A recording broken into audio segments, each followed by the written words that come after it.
The roots of this annual event go back to 1957, just 2 years after the city had incorporated, when the founding fathers and mothers deemed it appropriate to name a distinguished citizen of the year. While always significant, the festivals surrounding this event started more modestly, but now has grown to the point where we are gathered here tonight in formal attire to celebrate what has become the high point of our city's social calendar.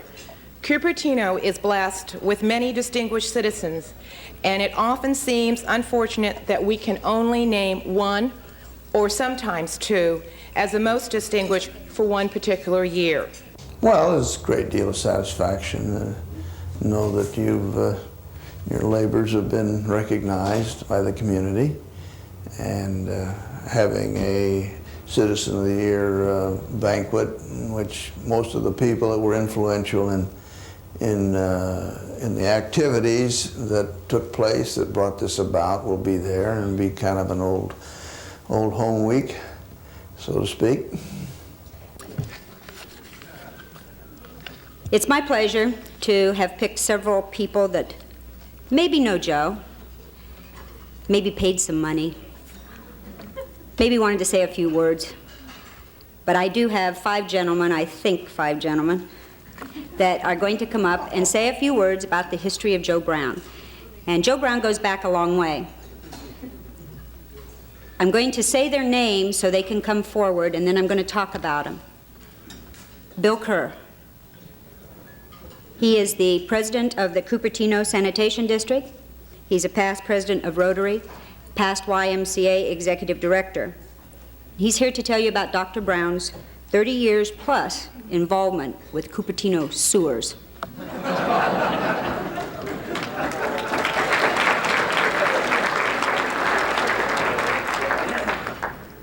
Well, you just saw Grandma, now you see Grandpa. I also have to wear these. She wanted me, of course, to keep my remarks related to the sanitary district, and in reviewing some of the events that the district has gone through over the last 20-some years, it was very difficult to come up with something, but I did, I think, find something. Don Allen, if you'd like to refer to the front page of the program, started out, the little title there, Cupertino Advocate. If you look down there, the last sentence, they tried to recall the district directors and failed. High drama in 1958 Cupertino. Well, this is the Paul Harvey, the rest of the story. Dutch Hammond, Ken Hunter were leading the efforts of San Jose and Sunnyvale in the land grab out near Cupertino. And again, as it describes there, they successfully financed a private trunk line down Homestead and cut off, you might say, the principal city that was trying to expand, and of course that was Sunnyvale. About that same time, the board decided that they were going to propose an inland treatment plant and make the district completely independent so that they would have their own treatment facility and the whole thing. That bond issue, $1.25 million bond issue, failed. And at that time there was the recall election. There was about 5 months later, five candidates were proposed to run against the five existing members. Joe at that time says that he weighed about 160 pounds, and he got into the coffee and donut circuit, and within about 5 weeks' time he says he gained 15 pounds, and if you look at him today, he hasn't lost him. Their efforts, in the successful efforts of defeating the recall, election. If you look also in that program, you'll find out that the first two recipients of the Citizen of the Year Award, both Meyer Holtz and Otis Ford, were also members of that original board of directors. They were truly the individuals, the citizens who saved Cupertino from San Jose and Sunnyvale. And in ending, there's always one slogan that I know that Joe likes to say, and I can't repeat everything of it, but it goes something like this. It may be a bleep business, but someone has to do it.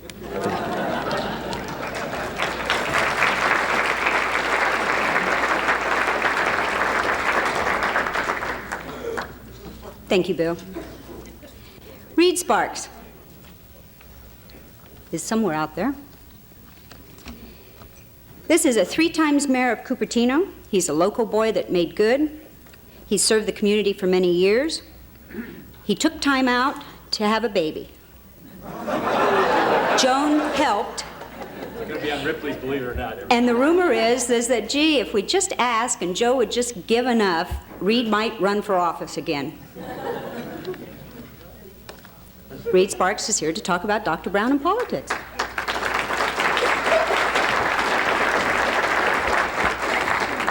I'd like to thank everybody, first of all, Joe, for coming. It's really nice to have you here. Tonight when I just got here, I went to the restroom to wash my hands, and I walked in there, and a voice I heard behind me said, well, you're a little nervous, aren't you, Reed? I said, well, no, I'm really quite good, no problems at all. He said, well, do you always wash your hands in the women's restroom?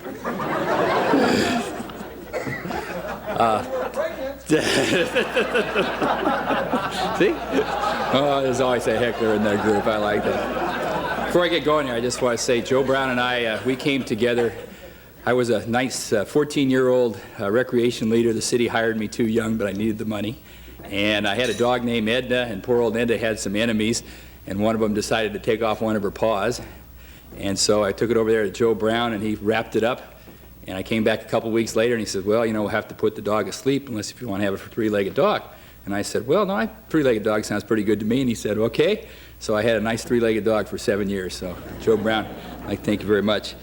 Joe's got this sense of humor, everybody. I'll go over that just a little bit here to give you some ideas of how it works. Joe was walking his dog over by the veterinary's office, and a friend came by, and Joe said, I just bought this dog for $1,500. And a friend looked at the dog and said, that's a lot of money for that mutt, isn't it? Joe said, why, he's not a mutt. He's a part Labrador and part bull.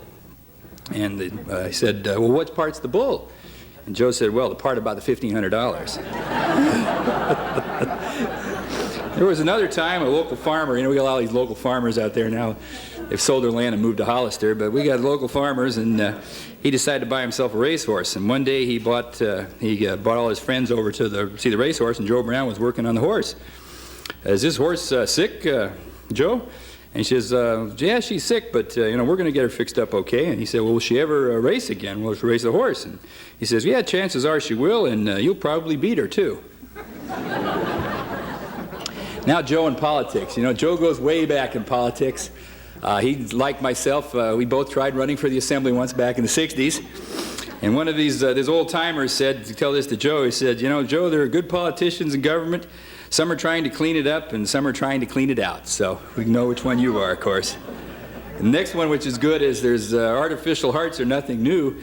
Politicians have had them for many years. And then we go on public works. We're all involved in public works. Citizens are involved in public works here, and he's in the sanitation business. And said we shouldn't criticize potholes. There's nothing, they're among the few things left on the road that are still being made in the USA. And a lot of motorists could afford to be a bit more superstitious, like believing in signs. And then there's the time on taxes. And Joe and I and all of us, we have to see this is the time of the year for taxes, of course. And his local revenue agent, Internal Revenue IRS guy, came to him and said, the first thing you've got to stop thinking of is it's your money. And then last but not least, the mottos Joe lives by. Don't think of the future. Think of it as time release. Don't think of failure. Think of it as time releasing success. And if you don't succeed, try again. Vera expects you to, Joe. And then last but not least, on the serious side, of course, you know, Joe has a pacemaker, and every time he the garage door in his house keeps going up and down. Being the serious side. So thank you, Joe, very much. Bye-bye. That was just a joke, everybody. He doesn't have a pacemaker. We'll return with more of the Citizen of the Year Awards after these messages. What's wrong, Granddad? Oh, my dentist today told me I've got gum disease. You mean periodontal disease. How do you know about that? We learned in school that there are warning signs like bleeding gums and bad breath. Really? And if I brush and floss every day and make sure that the dentist checks me out, it probably won't happen to me. Well, I hear it's never too late to start.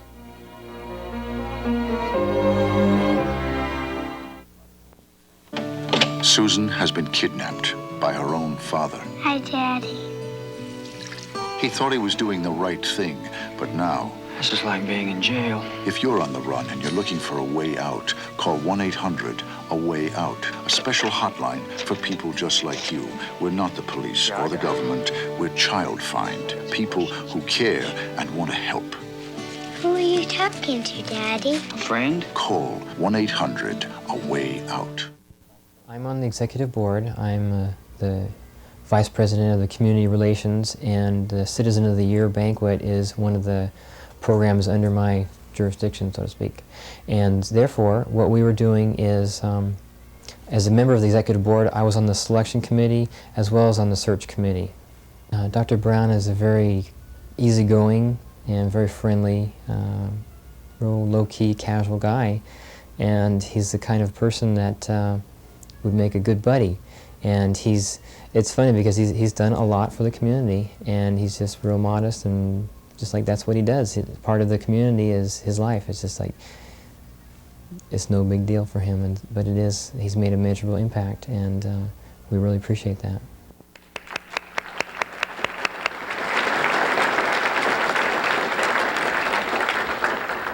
Don Allen. If I can find his card. Oh, he didn't give me one, right? Where is he? Oh, he knows. Don Allen is the president of Cupertino National Bank. He is a past president of the San Jose Chamber of Commerce. He is a Rotarian here in Cupertino. I think he was also a Rotarian in San Jose. Maybe he's a Rotarian in both places. But Don Allen's here to talk about Joe and the Cupertino scene. Now.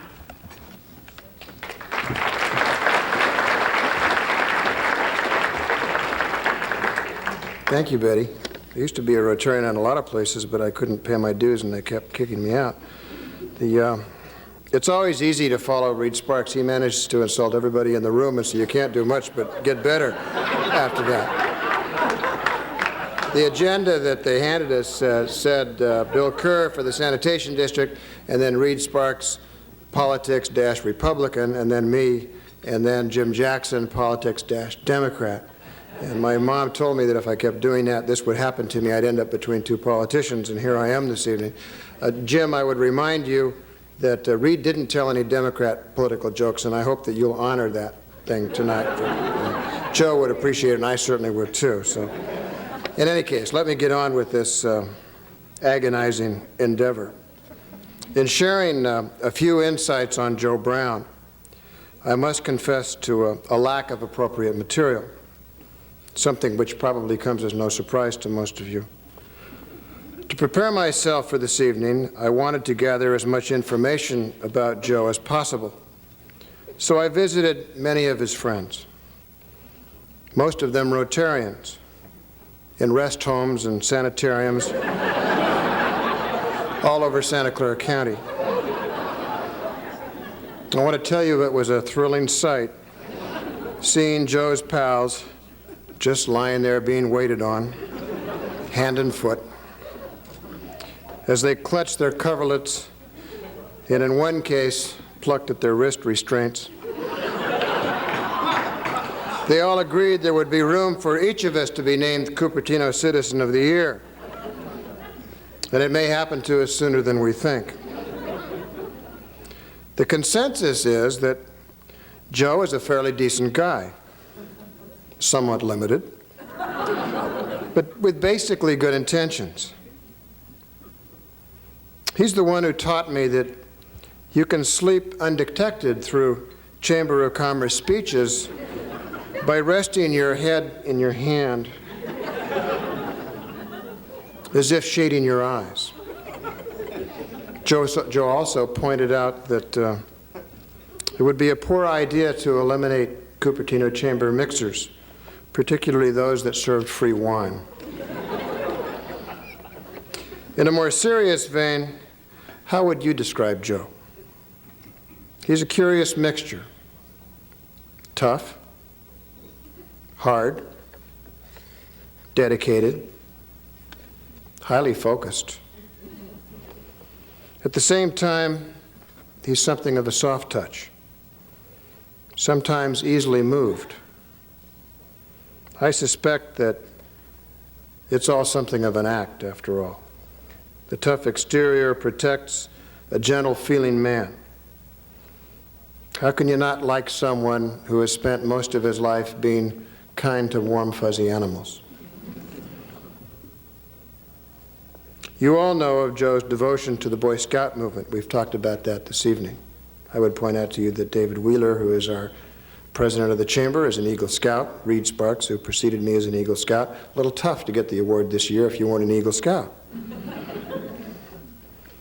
I first met Joe, as a matter of fact, because of scouting at Cupertino's Union Church, where he was serving as scoutmaster.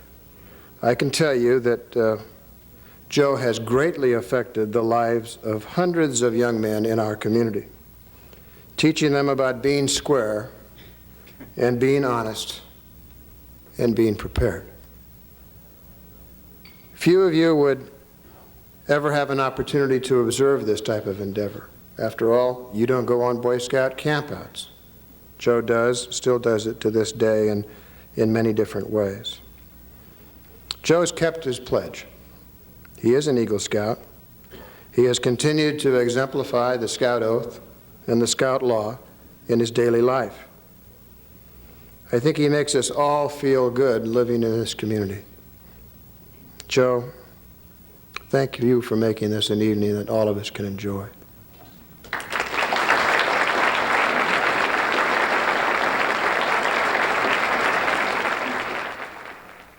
Okay. When I was going through Joe's scrapbook, I found a very interesting article. And some of you might know that I am a Democrat and I have only worked for Republicans. And I've always tried to make it fair and equal on both sides, and also scouting, true to God. The program was really heavily on the one side of conservative Republican, which Joe Brown is. So I saw an article in one of his scrapbooks that said when he had been head of the GOP here in Cupertino, and the headquarters were donated by Joe Brown because they were right next to his office, somebody was mean and dirty enough to throw a rock through the window. I think this was 1963 or 68. So I invited Mr. Democrat, Jim Jackson, to come up and say, beyond a reasonable doubt, he was not the one that threw the stone. Jim Jackson is an attorney here in town. He's been here since 1963. He was on the city council, and he's a past mayor, Mr. Jim Jackson.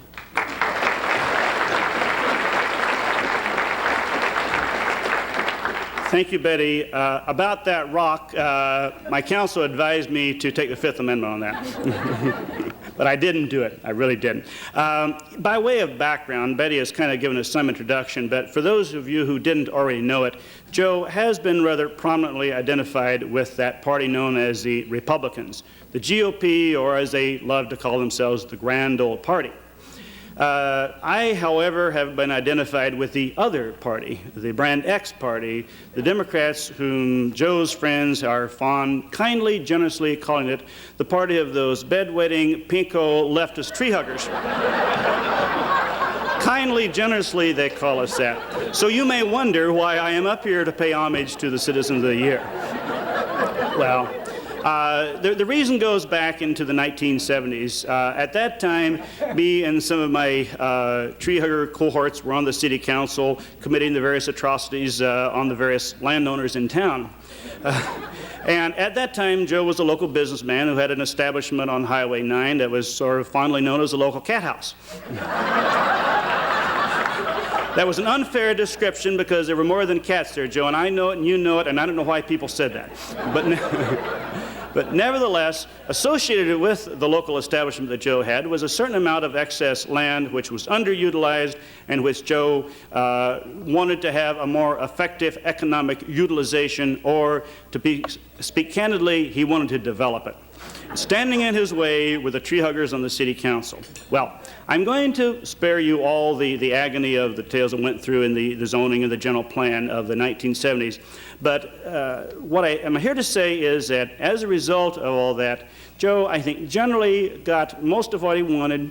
The community got some nice development out there, and we were able to discover that Joe could work very nicely with people that he substantially disagreed with from time to time. So, in the course of that, I discovered a great truth about Joe that has never been released until tonight.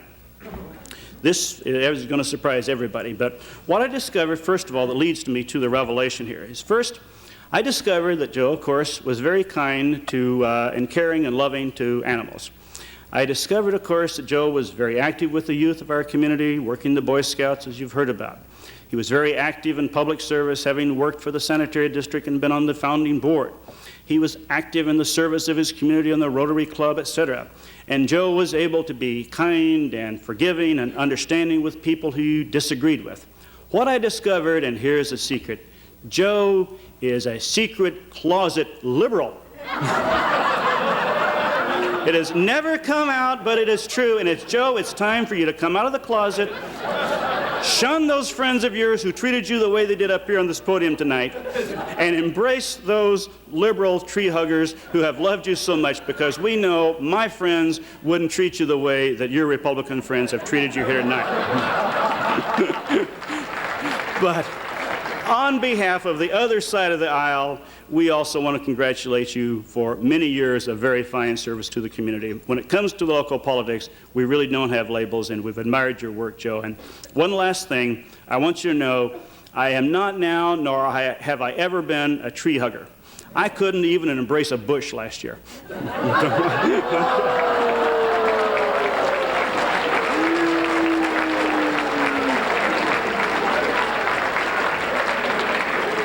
Well, I've been living here since 1953 and worked in the area and finally opened my own animal hospital in May of 1955 down on what was then Highway 9, De Anza Boulevard. I was always interested in animal husbandry. I had raised animals when I was going to high school, and so I went to California Aggies in those days and graduated from Davis in animal husbandry. And then to further my interest, I went to the veterinary school at the University of Pennsylvania, 4 more years schooling. By that time, the war started, and like most young veterinarians, we were all drafted into the Army. I went into the veterinary corps and spent the 4 years there. After that, I had a chance to go into large animal practice in Lodi, and I stayed there with a large and small animal practice until 1951. Stay tuned for more of the Citizen of the Year Awards right after these messages. Kermit the Frog here with some experts on clean air. Air pollution is easy to overlook, even from up here. I don't get it. Even though you can't see air pollution, it's still harmful. Oh. We, the people, must mount a campaign. Right to Washington. Huh, me? No. To find out what you can do about air pollution, write to Kermit, National Wildlife Federation, Washington, D.C. 20036. We care about clean air. Bully! If you're disabled and want job training, or if your business needs a reliable source of skilled, motivated employees, contact your nearest Goodwill office.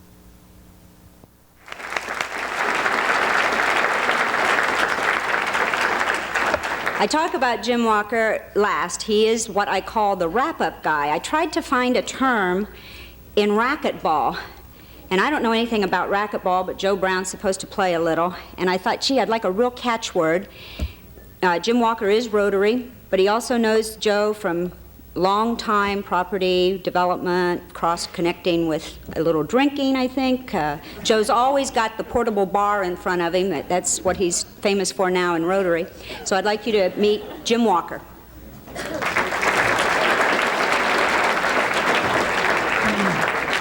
Thank you.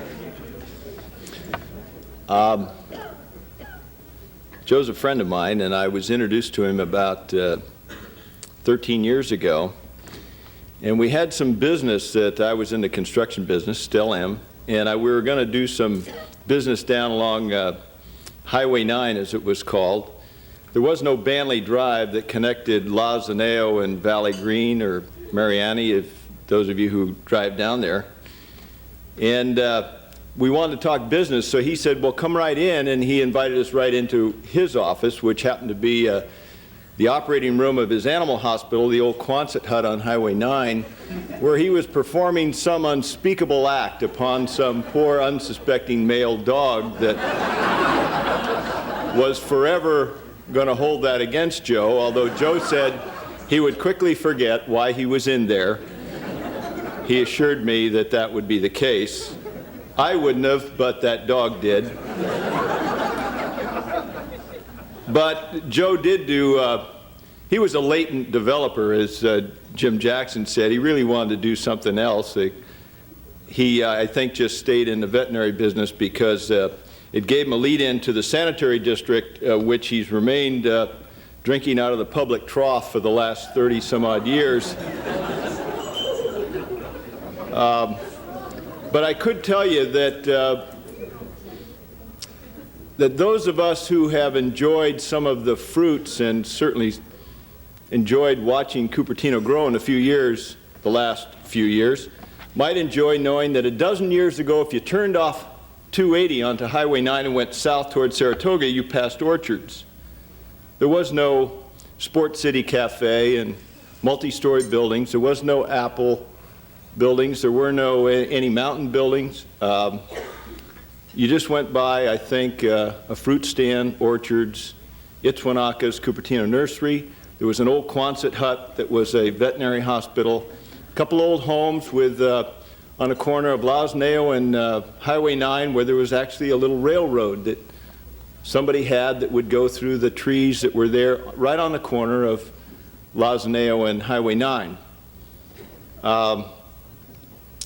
We built a building on Joe's property, and the broker brought in a company that no one had ever heard of, and we signed a lease in October 1977,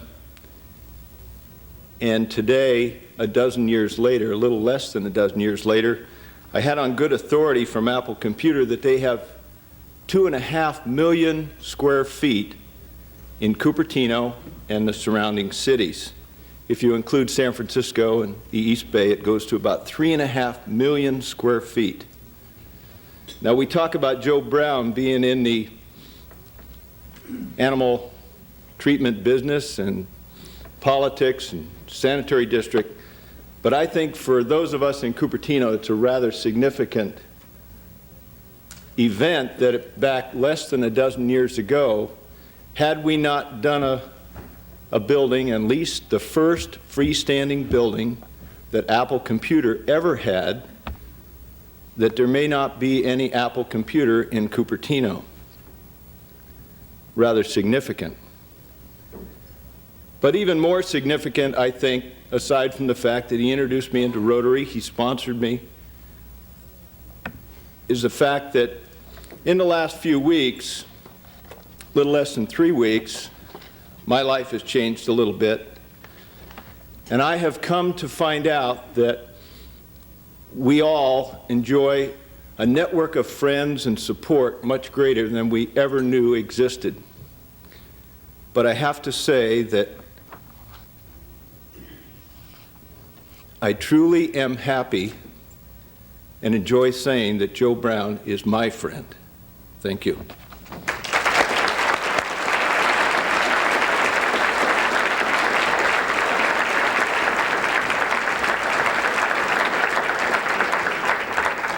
is the happy part of the evening, Joe. You and Vera come up and have a seat. And there's several people in the audience that have things to give you.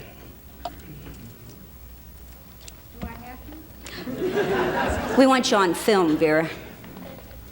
The steps are all the way to the back here.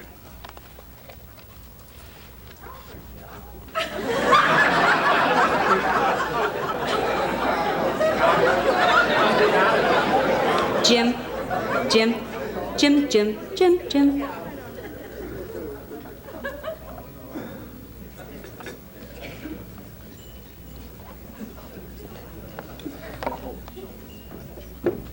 Yeah, you're going to be first. I'll stay. After all, I bought her a new hip for Christmas.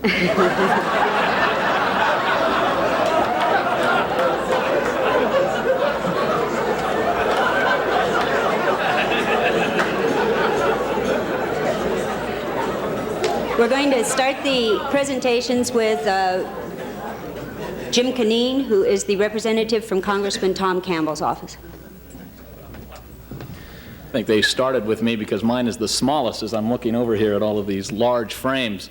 Dr. Brown, it is truly a pleasure to be here this evening, and although I don't know you personally, we do share a very special bond in the fact that I too am an Eagle Scout, and I appreciate your dedication to scouting and the kinds of values that it instills in young people, and I think those values apply to all of us. I have a letter here from Congressman Campbell that I would like to read and share with everybody and then present to you. It says, "Dear Dr. Brown, it is with great pleasure and honor that I offer to you my sincere congratulations as recipient of the 1988 Cupertino Citizen of the Year Award. Your exemplary record is before us as testimony to your many accomplishments in civic and community service, in business and government affairs, in education and recreational activities, and in charitable service achievements. I join your many friends, acquaintances, and citizens of the community in acknowledging your unique contribution. May you continue for many years to provide such magnificent inspiration and challenge to others who follow in your footsteps. Sincerely yours, Congressman Tom Campbell." Thank you.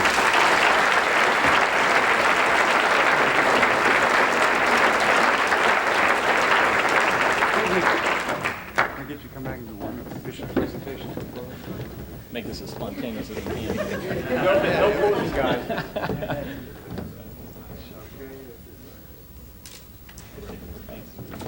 We're going to get this system down soon. The next presenter is the state senator, Rebecca Morgan. She's very popular in this district. She was a former Santa Clara County supervisor. Becky is a personal friend of ours, and I'm really happy she's here tonight. Joe knows her from way back.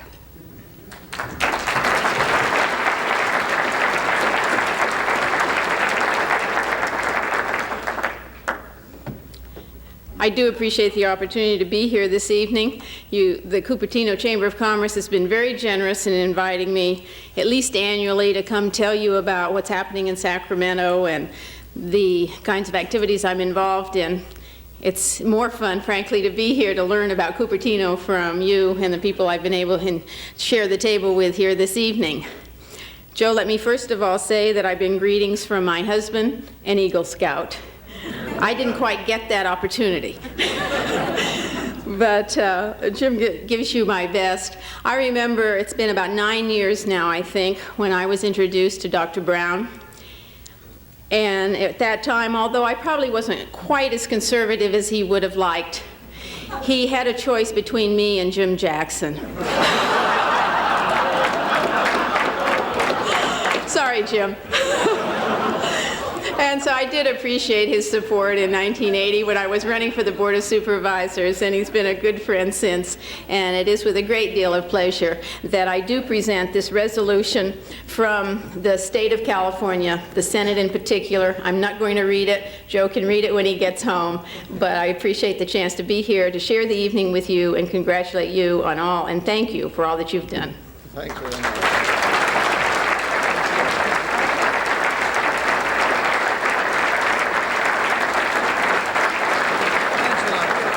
Initially, we sent out applications through the chamber newsletter to all the members to request nominations, and we also sent out newsletter nomination to all the service clubs in the community to have them send in people that they may be involved with, that they may know have made an impact in the Cupertino community.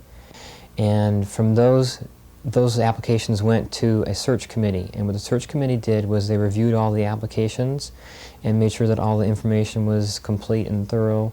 And then from there, whichever ones met the criteria, the guidelines, they selected the top 3 to 5 in general. This is the guidelines, and then they would send that to the selection committee. And the selection committee, which is made up of the executive board of the Chamber of Commerce, would decide on the final winner. From Santa Clara County is Supervisor Diane McKenna. She is from this same district. She is your supervisor in Cupertino. She's here to present this county's resolution.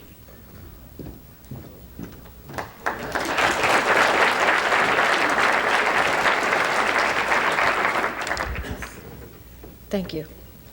It is a pleasure to be here to take a moment to honor someone who's done tremendous things for the community. And I'd like to tell you, Dr. Brown, that both of us were in Pennsylvania in 1943. And I think the smartest thing that I ever did was move to the Cupertino area. And I hope that you share that same belief that moving to Cupertino was a smart decision on your part, because it looks as though from the time that you moved to present day that you haven't rested for one moment. When I read the description of your work as the working with the Sanitary District, on the bond committees, Boy Scouts, Cupertino Chamber, the Rotary Club, I just thought back to a quote that says that democracy isn't measured by politicians doing extraordinary things, but it's really measured by ordinary citizens doing ordinary things extraordinarily well. And I want to thank you for your extraordinary work on our behalf.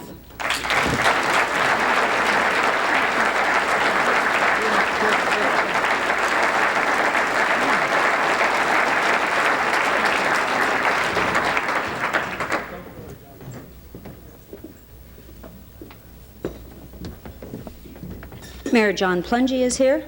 Diane, you are short.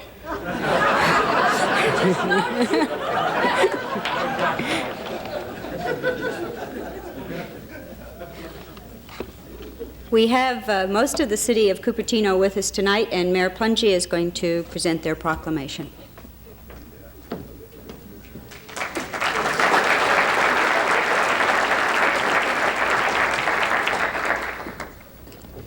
I was noticing the other proclamations given to you, Joe, and they're all in frames, but I know Joe's concern with taxes and spending of city money, so we don't have ours in a big frame, Joe. I wanted you to know that. But I really, on behalf of the city and the citizens, and myself personally, I want to commend you for all the work you have done. I know sometimes we always haven't agreed on things, but I think, as Diane said too, you epitomize those things we look for in our citizens. And I know recently I was quoting from the Athenian oath that they took in old Athens about transmitting a city on to the next generation, more perfect, more beautiful, and better than they received it. And you certainly epitomize that. And I thank you for your service to the community, your service to the country as well. And I know 1 week from tomorrow, the other members of the City Council and I are going to be very privileged to place a wreath at the Tomb of the Unknown Soldier in Washington, D.C. on behalf of Cupertino and those who have served our country. And you certainly have, not only in the military, but here in the community. So Joe, on behalf of all of us, thank you very, very much.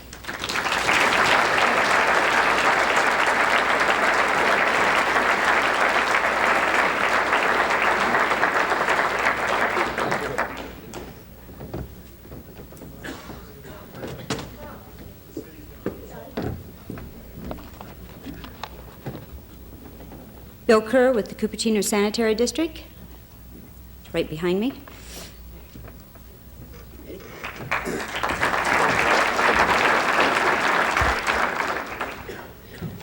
There's one other community that we want to thank here, and Joe and I both, he didn't know it at the time, but we both resided in Lodi, and that's where Joe came from.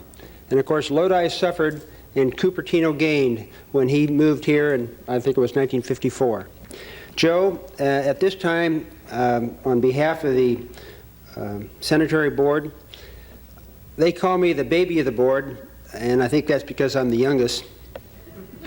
But I'm the current president, and so I get the pleasure of presenting you here with your resolution from the board. At this time, I would like to recognize those members of the board and the staff of the district who are here. They're back here on these two tables. Would like to have them stand up, please. Make sure that they know that they're supporting Joe. Please stand up.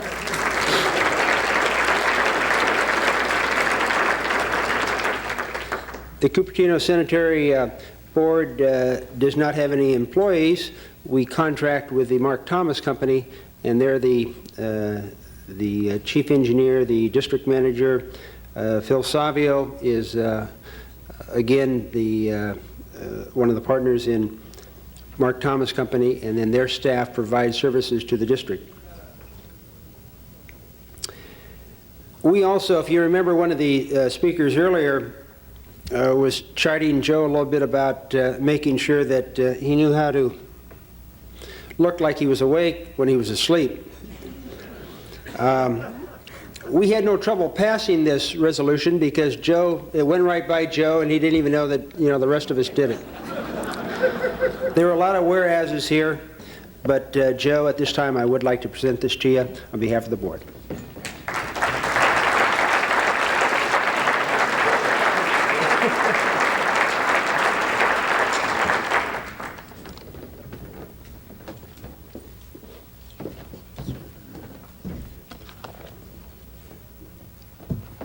As you know, Joe is a veterinarian, and Dr. Lebo from the Veterinarian Association is here. There's also a veterinarian that drove from Sacramento to be here tonight. I don't know if they're special friends, but there is a group at the back table here that have come a long way to be here with Joe tonight. A little round of applause for them.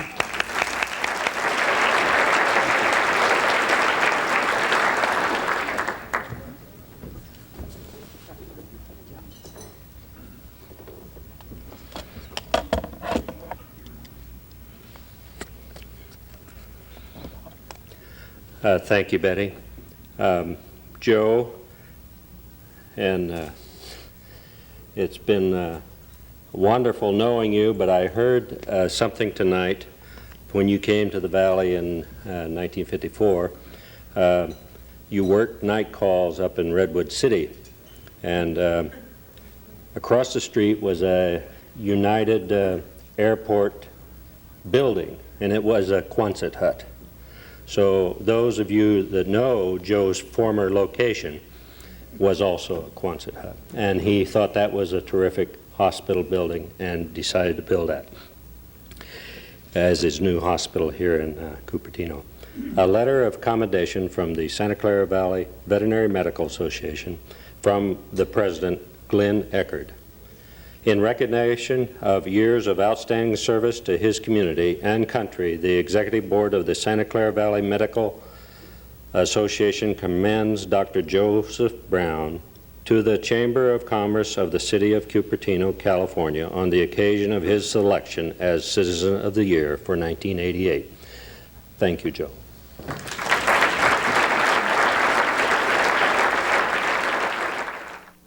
Dr. Brown, it's been mentioned several times that you were very active in the Boy Scouts. I know that you are an Eagle Scout and you've received the Silver Beaver. I also have found through Brian Messenger that you were a very good Scout leader.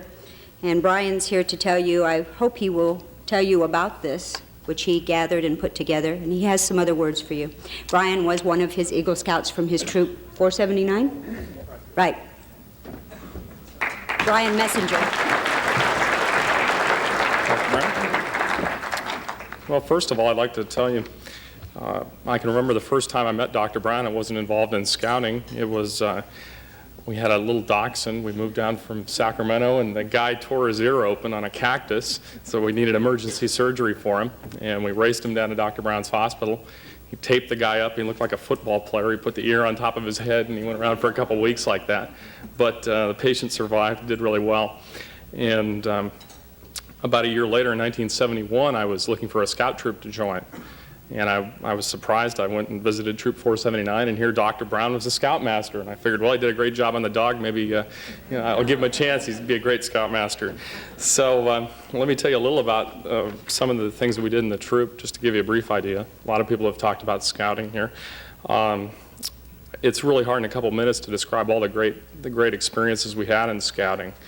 But I decided first I'd look back through the archives of the troop and try to get an idea as to what events we had done. And like Betty was referencing, I put together some patches here that we had out front that show a number of the civic involvements that the troop had, the different things we did. Well, what I noticed when I went through all the troop archives looking at Dr. Brown's messages that he had written and all the planning, everything was written on the back of stationery from the Sanitary District or the Veterinary Society. It was really interesting for me. I got to learn all these veterinary procedures for things like how to do udder transplants on newborn calves and things like this. It was intriguing. But in terms of planning, Dr. Brown really excelled as scoutmaster. And the biggest planning he did every year for us was we, as a troop, went on a summer camp to Lake Pillsbury up in Mendocino County. And it was a great trip. It was about 10 days each year. We'd take the whole troop up there. And the planning started with we had to gather equipment for the trip. And if you remember Dr. Brown's Animal Hospital on Saratoga-Sunnyvale Road, it was spread out over a whole bunch of land there, and we had to get all far corners of it. We found equipment, boats and tents and everything you could imagine. I don't know what he's done with all that stuff now that he's growing Apple computers on the land, and I don't know where he's put everything, but it really helped us back then. We got up to Lake Pillsbury, and you can imagine with let's say 20 kids and adults, we'd take a whole group of boats and we'd ferry all this massive equipment and supplies over to a remote camp that we went to that was a couple miles away. And by the time we had canoed over there, and all the kids were usually pretty exhausted. But Dr. Brown, he believes in being prepared. And so the first thing he'd have us do is we had to dig a latrine, okay? And not just any latrine. He remembered from his military background that you need a big latrine, okay? So we were scared. He'd show up with a case of toilet paper, okay? This is for a week. A case of toilet paper. And he'd have us dig a latrine that was, oh God, 10 feet long, 6 feet deep, and a couple feet wide. And by the time we were done with digging the latrine, we were just totally tired out. But I realized later the trick he had was, while we were doing this, he was picking the prime campsite and setting up what we called Dr. Brown's kitchen, okay? Now, if any of you have eaten with Dr. Brown before, he's an excellent gourmet cook, loves to cook. On campouts, he'd always cook exotic meals for all the adult scout leaders. And while the kids were eating stews and things that they were cooking over their open fires, Dr. Brown would have this elaborate kitchen set up for the adults, make everybody envious. And the big trick he did here was he'd cook just a little bit extra than the adults needed, okay? And the secret was some poor starving kid would feel hungry enough to come and volunteer to clean all his pots for him at the end of the evening because he could get a good helping of food from Dr. Brown, okay? Well, Dr. Brown, when he's cooking, he gets really anxious. He doesn't like the kids bothering him. You can imagine little 10-year-olds are like gnats, sort of, buzzing around your head. And he had a famous battle cry he would yell out, and his famous cry was, he'd just stand back and he'd yell, "Out of my kitchen! Out, out, out!" And he'd yell this at the kids, and the guys would just tremble and run. They knew he was mad. But you can imagine with his gourmet recipes, Dr. Brown, he liked to cook with wine a lot. And he was prepared, he made sure he had enough extra so he'd have some with his dinner. And he would, sometimes the little kids would come by and they'd have their Gatorade or whatever in the cup, and they'd look at Dr. Brown and they'd say, "Well, what are you drinking, Dr. Brown? That doesn't look like Gatorade." Dr. Brown would say, "No, that's a prescription. That's Scout Antidote." Okay, that's what he called the wine, Scout Antidote. Well, fortunately, the Scout Antidote worked, I guess, for Dr. Brown. Over the years, 20 years, he was able to put up with all the little kids, all the problems you can imagine he had. And he was just a great scoutmaster for all those years for us. And in the last 10 years, he's helped coordinate for our troop 479, and he's coordinated with the Rotary Club and the Chamber of Commerce. The Rotary Club is our sponsor. And it's with pleasure that I present Dr. Brown a plaque for appreciation for all the 20 years of dedicated service he's given our troop. Thank you.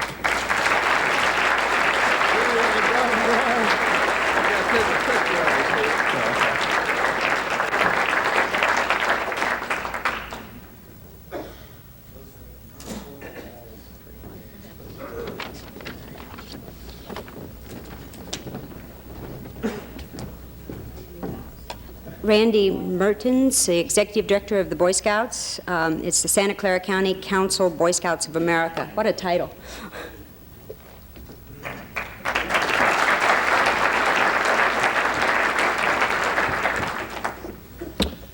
Well, Joe, over 50 years ago, you earned your Eagle Scout Award. Something like that. Took an oath on my honor, I'll do my best to do my duty to God and my country. You've never stopped doing it. I won't read you the whole thing, but some of the things that Dr. Brown has done over the years has earned him some of Scouting's highest recognitions, including the Silver Beater, the District Award of Merit, and the Silver Wreath Award. And on behalf of the 32,000 Scouts in Santa Clara County, we thank you, Dr. Brown, and we salute you as Citizen of the Year.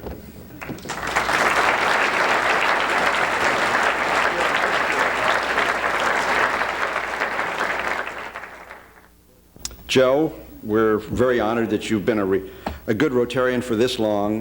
You've done a great job. 33 years. Can you imagine this man has been a Rotarian for 33 years?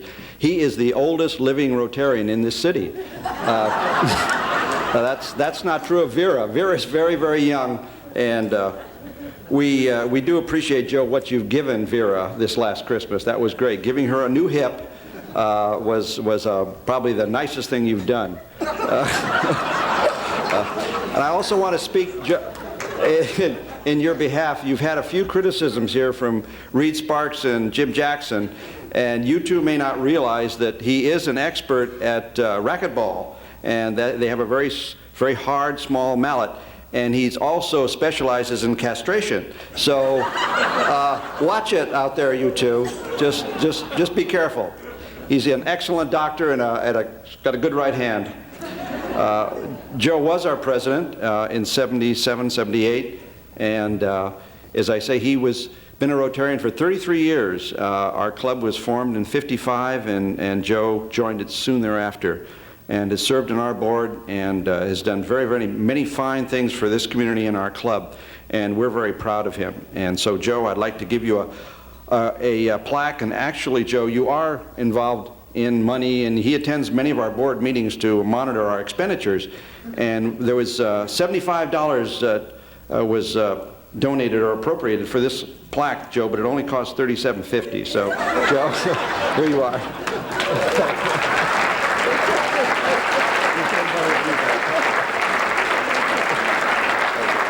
We've now come to that part of the evening that this dinner is all about. I'd like to introduce Dave Wheeler, President of the Cupertino Chamber of Commerce.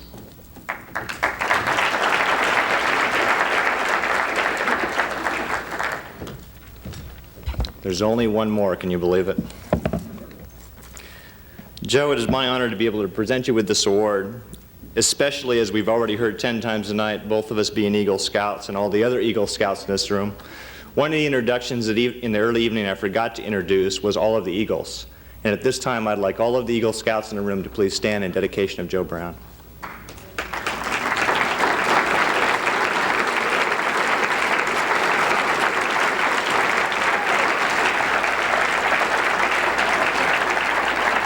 You know, they say that only 1% of all Scouts ever become Eagle Scouts, but in this room, I think that statistic sure is out of whack. Thank you. The speakers before me have attested to your life's accomplishments from the beginning as a recipient of the Eagle Scout Award, the highest award achievable for Boy Scouts. Your life has been filled with civic involvement. You now join a long list of business and civic leaders, an honor you will always have. You are truly someone we can all be proud of. Thank you, Joe, for being this year's recipient of the Cupertino Chamber of Commerce Citizen of the Year.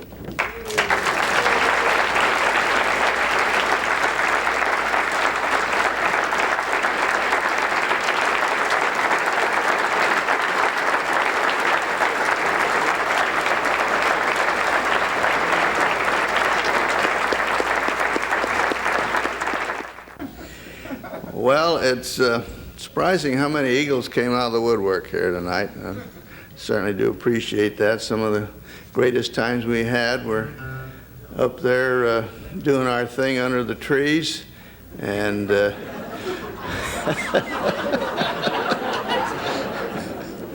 I certainly appreciate the turnout from the scouting community, and the color guard and everything was really great.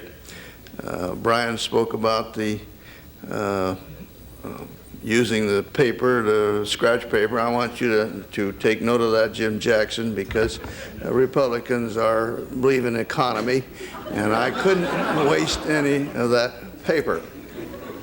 And you spoke, Jim, of being a liberal. Well, actually, Republicans do represent the liberal viewpoint of our country, and if you look up the dictionary, if you can get an old enough dictionary, that is, that describes what a liberal is, you'll find that that fits Republicans to a T. I'm glad to see some of the old friends here.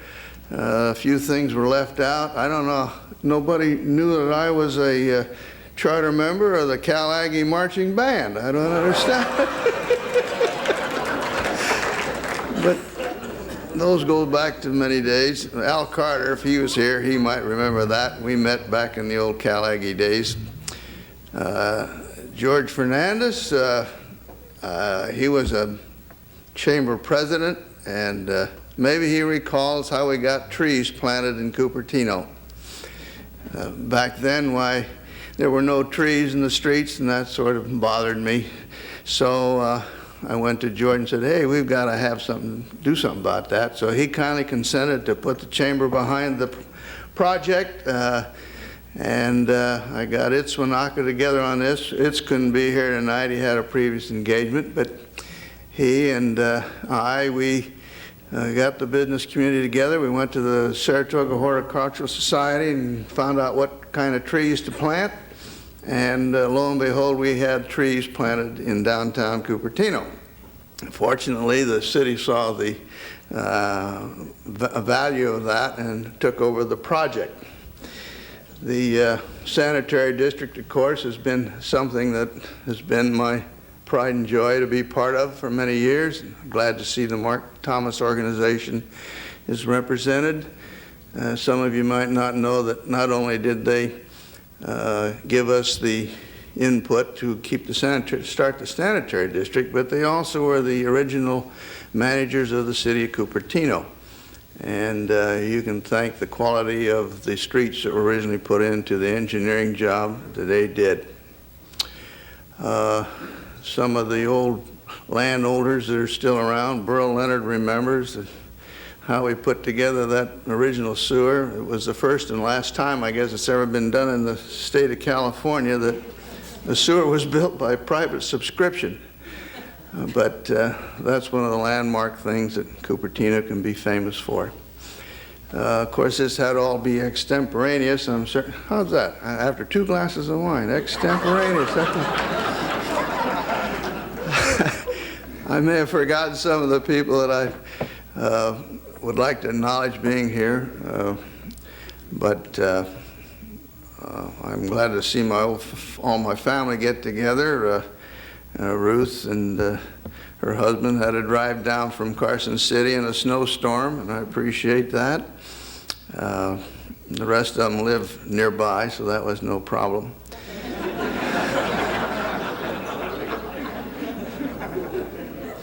But we really have to thank the people that put this together and made it a possibility. The wine on the table and those commemorative glasses came out of the kind donations of some of my friends, and what would a party be like this without some wine?